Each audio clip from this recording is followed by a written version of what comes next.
ఇకపై మీకు ఇష్టమైన ఫేవరెట్ సీరియల్స్ యొక్క ఫుల్ ఎపిసోడ్స్ యూట్యూబ్లో అందుబాటులో ఉండవు. కేవలం సన్నెక్స్లో మాత్రమే ఫ్రీగా చూడొచ్చు. ఎంపీ గారికి చాలా గౌరవం ఇచ్చి మరీ అడిగాడు. చెప్పండి, ఆ ప్రమీలారాణి ఎంపీ గారు నా మీద ఏం కంప్లైంట్ ఇచ్చింది? ప్రమీలారాణి గారికి సంబంధించి ఏదో ఒక వ్యవహారంలో మీరొక ఫేక్ వీడియో సృష్టించి దాంతో ఆవిడని బ్లాక్మెయిల్ చేస్తున్నారని మీ మీద యాక్షన్ తీసుకోమని కంప్లైంట్ ఇచ్చారు.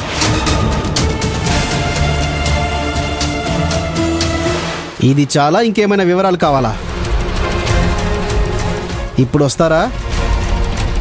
ఆవిడ గారిని నేను బ్లాక్మెయిల్ చేస్తున్నానని చెప్పారు. బాగుంది.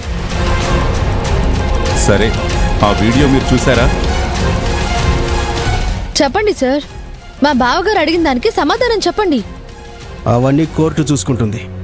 ఓహో, అంటే మీరేం చూడకుండానే, ఎలాంటి ఆధారం లేకుండానే నేరం మోపుతారు, నిందలు వేస్తారు, మొత్తం బురద చల్లుతారు. ఆ తర్వాత మేము ఆ బురద కడుక్కుంటూ కూర్చోవాలి, అంతేనా? చెప్పా కదా, ఈ వాదన కోర్టులో వినిపించుకోండి. ఎలాంటి ఎవిడెన్స్ లేకుండా, ఆ ఎవిడెన్స్ కనీసం మీరైనా చూడకుండా, కేవలం ఎవరో ఏదో చెప్పారని, కంప్లైంట్ ఇచ్చారని అరెస్ట్ చేస్తారా? ఓకే, కనీసం ఏ సెక్షన్ కింద అరెస్ట్ చేస్తున్నారో చెప్తారా? అది ఎఫ్ఐఆర్లో, ఆ తర్వాత ఛార్జ్ షీట్లో రాస్తాం. అలా కుదరదు సార్. ఎంపీ ప్రమీలారాణి ఇచ్చిన కంప్లైంట్లో ఎవిడెన్స్ మాకు చూపించాల్సిందే. చూడండి, మా డ్యూటీకి అడ్డం వస్తే మీ మీద కూడా యాక్షన్ తీసుకోవాల్సి వస్తుంది. మీరు మీ డ్యూటీ సక్రమంగా సరైన పద్ధతిలో చేస్తే మేమెందుకు అడ్డుపడతాం సార్? కంప్లైంట్ ఇచ్చింది ఎంపీ గారు. So what? ఎంపీ అయితే ఏంటి? తను కూడా సిటిజనే కదా, ఎంపీ కూడా మనిషే కదా, సుప్రీం ఏం కాదు కదా.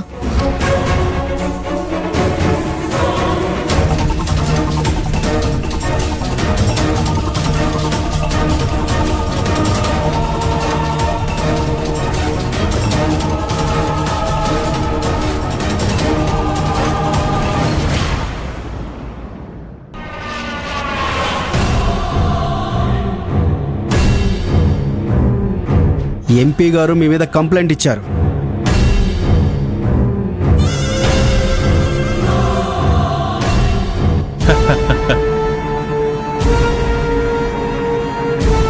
చింత చచ్చిన పులుపు చావదంటారు చూడు, చచ్చాక కూడా ఈ శివరాం శవం పొగరుగానే ఉంటుందనుకుంటా.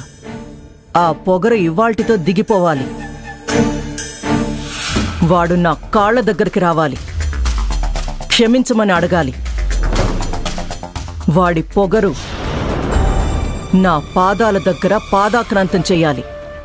ప్రజాప్రతినిధి మీరు, అందరినీ కలుపుకుపోతే బెటర్ కదా. మీ పని అయిపోయింది కాబట్టి కామ్గా మీ పని మీరు చేసుకుపోతే మంచిదేమో. నా ప్రెస్టేజ్, నా లైఫ్, పాలిటిక్స్ అడ్రస్ లేకుండా చెయ్యాలని కంకణం కట్టుకున్న వాడిని, వాడికి లైఫ్ లేకుండా చెయ్యాలి కదా నేను. తప్పు చేసిన వాణ్ణి క్షమించొచ్చు, అదే తప్పు చేసినా పొగరుగా ఎదురు చెప్పే ఇలాంటి వాళ్లకి బుద్ధి చెప్పాలి పరమేశ్వరా. అదే ఇప్పుడు నేను చేస్తుంది. ఇక చట్టం దాని పని అది చేసుకుంటూ పోతుంది. పోలీసులు వీడికి బేడీలు వేసుకు తీసుకువెళ్తుంటే చూడాలనుంది. కొంచెం జాగ్రత్తగా ఉంటే మంచిదేమో. మీరిక ఎలక్షన్ మీద దృష్టి పెట్టండి. మీకు కావాల్సింది సాధించుకున్నారు కదా. సరే, ఆ కళ్యాణ్ని రెడీ చేశారా? వాడు మనతో పాటు నామినేషన్ వేయడానికి వస్తున్నాడు. పెళ్లికి వెళ్తూ పిల్లినెందుకమ్మా చంకలో పెట్టుకుని వెళ్ళటం?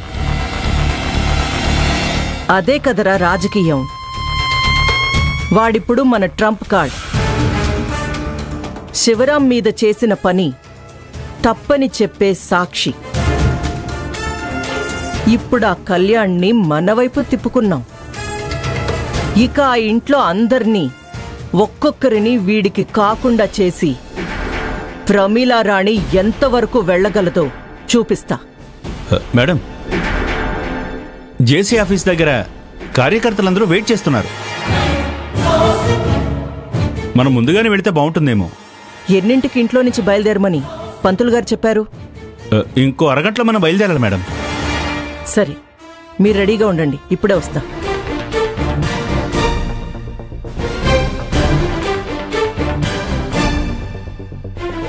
రాఖీ, పెద్దవాడిగా చెప్తున్నాను, ఈ ఎలక్షన్ ఉన్నన్ని రోజులు యూత్ని ఫాలో అప్ చేసుకో.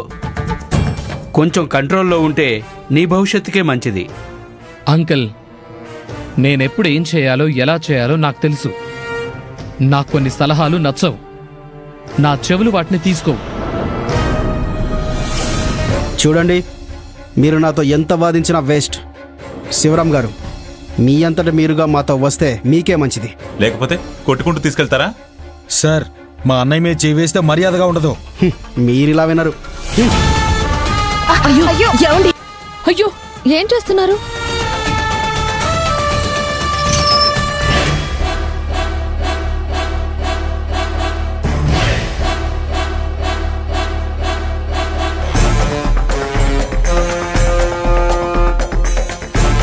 సార్, శివరాం గారిని ఎందుకు అరెస్ట్ చేస్తున్నారు? మీడియా ప్రెస్ ఎలా వచ్చారు? పోలీసులకి నెత్తి మీద టోపీ ఉంటే సరిపోదు. ఆ టోపీ లోపల ఒక బుర్ర ఉంటుంది, అది ఎల్లవేళలా పనిచేస్తూ ఉండాలి. శివరాం గారిని ఎందుకు అరెస్ట్ చేస్తున్నారు? ఏం చేశారు సార్ శివరాం గారు? అసలు మీకు ఈ విషయం ఎలా తెలిసింది? మేము అడిగిన దానికి సమాధానం చెప్పండి సార్. ఏంటి, బెదిరిస్తున్నారా? ఏంటి సార్, మాకు ప్రశ్నించే హక్కు ఉంది, అందుకే అడుగుతున్నాం. స్టేషన్ దగ్గరికి రండి, అక్కడ చెబుతాను. అక్కడి దాకా ఎందుకు? నేను ఇక్కడే చెప్తాను. ఏం చెప్తారు? తమరు నా చెయ్యి వదిలితే వెళ్ళి తీసుకొచ్చి చూపిస్తా. ఏం చూపిస్తారు? ఎంపీ ప్రమీలారాణి గారికి నాకు జరిగిన అసలు గొడవేంటో మొత్తం సినిమా చూపిస్తా. ఏంటి, మీడియా వాళ్ళ ముందు కొత్త నాటకం మొదలు పెడుతున్నారా? ప్రూఫ్ చూపిస్తాను అంటే కొత్త నాటకం అయి ఉండదు కదా ఎస్ఐ గారు, పాత నాటకమే అయి ఉంటుంది కదా. శివరాం గారిని వదలండి సార్, ఆ ఎవిడెన్స్ తీసుకురానివ్వండి. అది చూశాక కూడా తప్పు శివరాం గారిదే అయితే మీరు నిరభ్యంతరంగా మీ డ్యూటీ చేసుకోవచ్చు.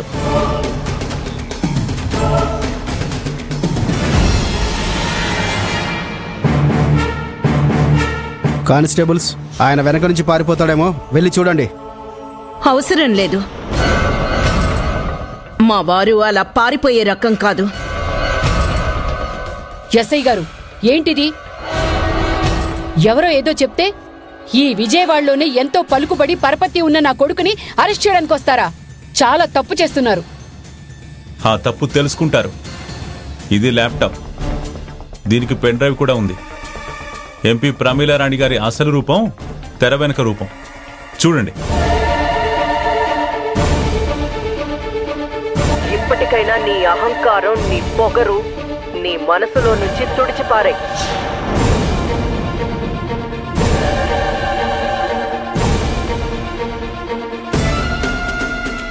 లేదంటే లేకపోతే ఏం చేస్తావేంటి?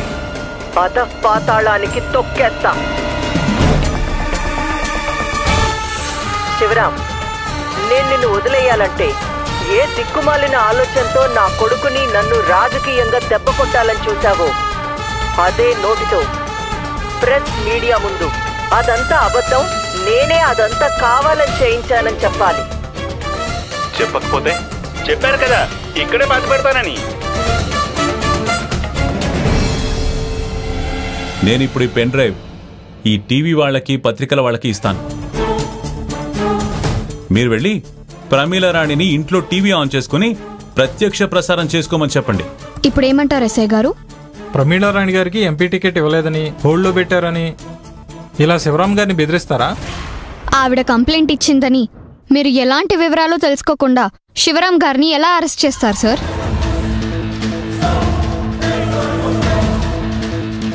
చెప్పండి సార్, వీళ్ళు అడిగే వాటికి సమాధానం చెప్పండి. ఇంకేంటి ఈయన గారు చెప్పేది?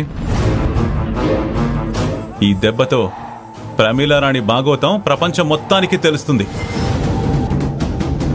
అసలు విషయం తెలుసుకోకుండా సంఘంలో పలుకుబడున్న నన్ను అరెస్ట్ చేయడానికి వచ్చి ఎస్ఐ గారే సస్పెండ్ అవుతారు, లేదా ట్రాన్స్ఫర్ అయిపోతారు.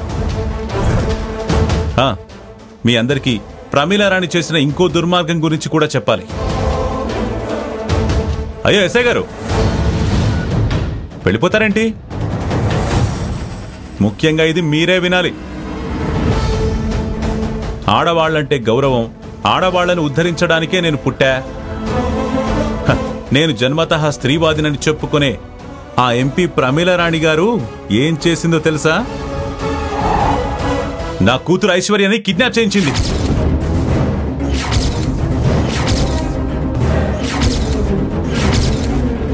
ఇలా ఒకటి కాదు, ఆ ప్రమీలారాణి ఎంపీ పదవిని అడ్డం పెట్టుకుని చేసిన అరాచకాలు, అవినీతి బాగోతాలు చాలానే ఉన్నాయి.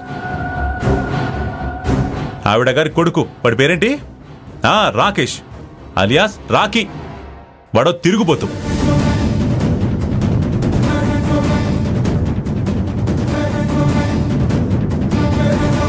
ఇదిగోండి సార్, ఇది టెలికాస్ట్ చేస్తాం. చెయ్యమనే కదా ఇచ్చాను. ఇంకో